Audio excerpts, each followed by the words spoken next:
of both Judaism and Christianity. So join me, Truth Seekers, as we journey back in time to explore these ancient voices that brought the Bible to the wider world. Let the exploration begin. Now that we've set the stage for our exploration of biblical translation, let's dive deep into the fundamental question: why was the translation necessary in the first place? It's more important than just swapping words from one language to another. It's about bridging cultures, preserving meaning across time and space, and ensuring the message resonates with the diverse audience. I want you to imagine a world without translation.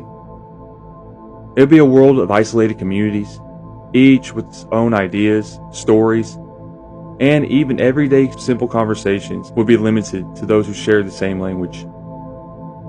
It's like trying to navigate through a foreign city without a map or a phrase book. You might get the general idea, but in the end, you'd miss out on the richness and the detail of that community. And you might end up ordering something you didn't want for dinner.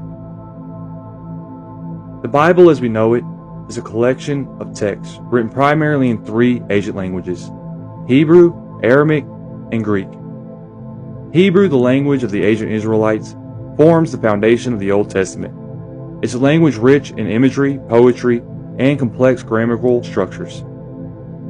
Aramaic, a close relative of Hebrew, became a common language of the Middle East during the Persian and later periods. And then there's Greek, which became the lingua franca, common language, of the Mediterranean world during the Hellenistic period. Thanks to Alexander's great conquest, the New Testament, the record of Jesus' life, teachings, and the early Christian church is written in the Greek. This language diversity is the first and most obvious reason for the need for translation. As the Jewish people were being scattered throughout the ancient world during the diaspora, often due to the conquest, exile, or trade, they found themselves living in places where Hebrew was no longer the primary language. They spoke Greek in Alexandria, Aramaic in Babylon, and eventually a multitude of other languages across the vast Roman Empire. If these communities were to continue to have access to their sacred texts, translation was not merely helpful, it was absolutely essential. This brings us to the fascinating case of the Book of Enoch. While not included in the traditional Jewish or Protestant biblical canon, it's a valuable example for understanding the complexities of translation and its necessity. Enoch, the great-grandfather of Noah, was a mysterious figure mentioned briefly in Genesis.